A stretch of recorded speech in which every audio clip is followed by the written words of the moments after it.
Today, we're looking at the R5 Mark II. Did they solve the overheating issue?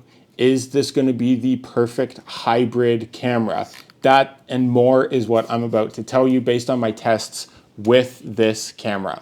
I've only had my hands on it for a couple days, got it through rental for a project that I was shooting, and I wanted to give you guys my honest thoughts after playing around with it for a bit to see not only if it's the right camera for me, but also if it's the right one for you based on whatever you're shooting. If you're new around here, my name is Finn Badgley. I'm a commercial, fashion, and portrait photographer, and that is exactly the type of subject matter that I wanted to test this out with because that's what I mostly shoot. So it makes sense to use that in a real world use case scenario. I'm not going to be going through doing all the technical tests.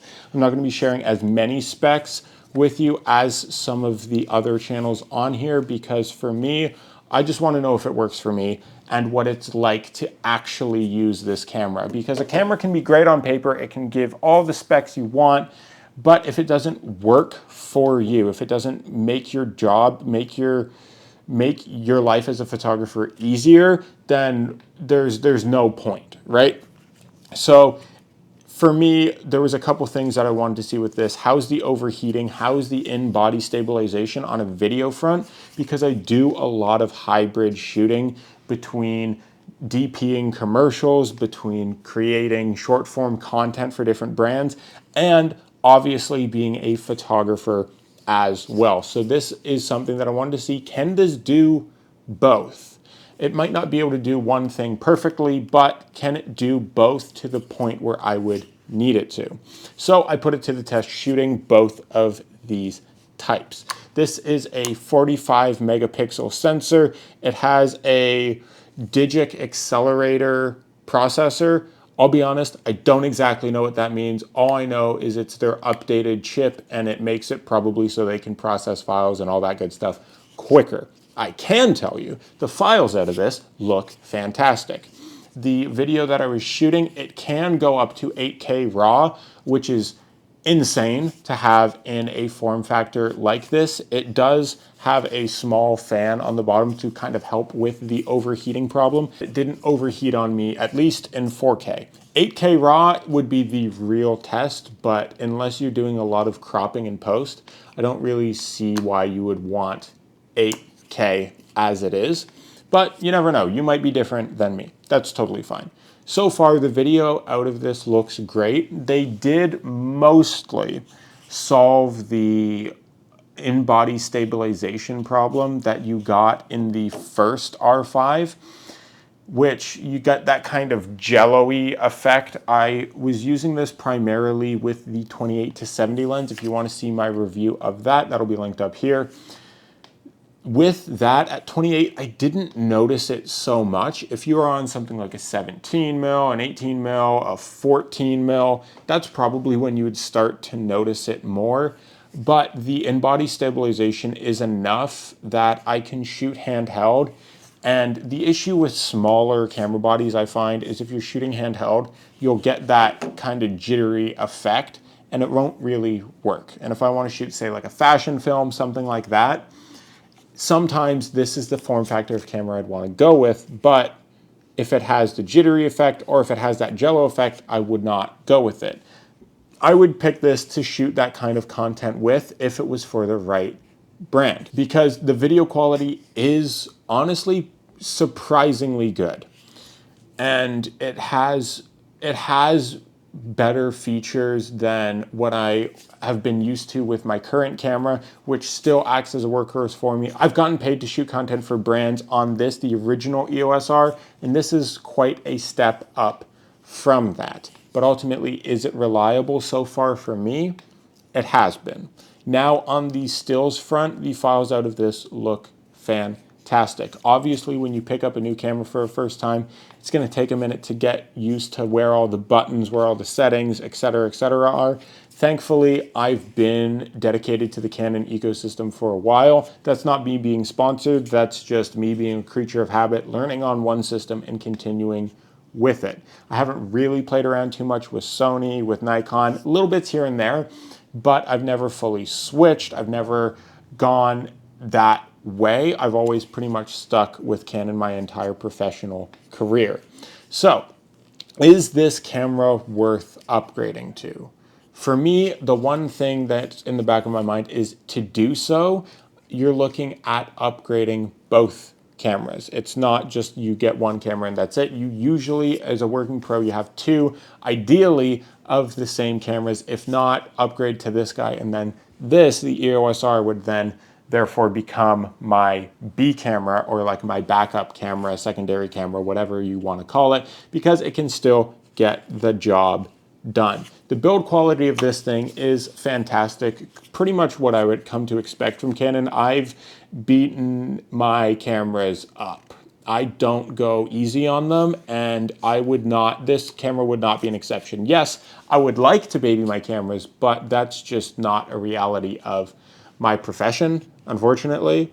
You know, I'll have like grips coming off and like that, but that's because I also use my cameras for years and years and years and years, and I don't upgrade at the first chance. I like to really have it played out. It's like a car when you just drive it into the ground. That's me with most tech. But for this camera, it's honestly one thing that I will say, it's a joy to shoot with. It's really quiet, and it feels really good. I have a larger hand, so certain mirrorless cameras don't feel comfortable in my hand. This is pretty decent. If I were to shoot with this with the 28-70, just based on the size and the weight distribution, I'd probably add a battery grip. This does shoot up to 30 frames a second in the electronic shutter. So this isn't just a high megapixel camera, it also can do very high frame rate. So if you're a sports shooter, if you shoot weddings, if you do anything where you need to capture that decisive moment, as we call it, this might be exactly what you need. For me, the 45 megapixels, great. Higher resolution, love it. Studio shoots, perfect. The 30 frames per second, I can't really think of a scenario in which I would use it. I've done the odd fashion event. I've done different, documentary style photography, different even, portraits out and about, but I don't see the use case for me for 30 frames a second. But if that's something you want, or you never know, for like a weird reel or something, if I wanted ultra high quality, getting that kind of quality, getting 30 frames per second, you're pretty much shooting a video at that point. And it's insane. It's absolutely insane. And I played with it just to see what it could do. But it's not something that I would ever use. It's not really a setting I would turn on. But if that's important to you, then by all means, go nuts. Alternatively, there is also the R6, which I think, the R6 Mark II, which has a similar frame rate, but is also a lot less in price. So that might be more up your alley if frame rate is something that you care about, but you don't necessarily need 45 megapixels if, a lower resolution works for you. Even a camera at 20 megapixels, you can still get a great image out of. You can still get a great image out of 10 megapixels. You just can't really crop after the fact. From what I've seen as well, this is fantastic in low light, even though in the day and age of AI denoising, where that starts to matter less, still having great low light capability is something that is always good to have. I shoot in some unpredictable circumstances sometimes. Sometimes it's great. It's a studio, you have all your settings, you put your lights, you adjust the power as you need, and it's great. Other times, you don't know what you're up against, and having that additional low light performance is very helpful, and that's something that I saw in this that was great as well.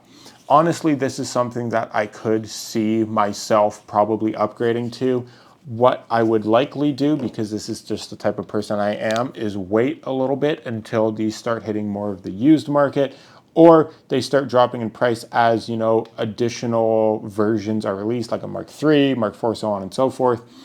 Because I don't necessarily need the highest, latest, greatest features out of anything. Granted, if they're there, I'll take them.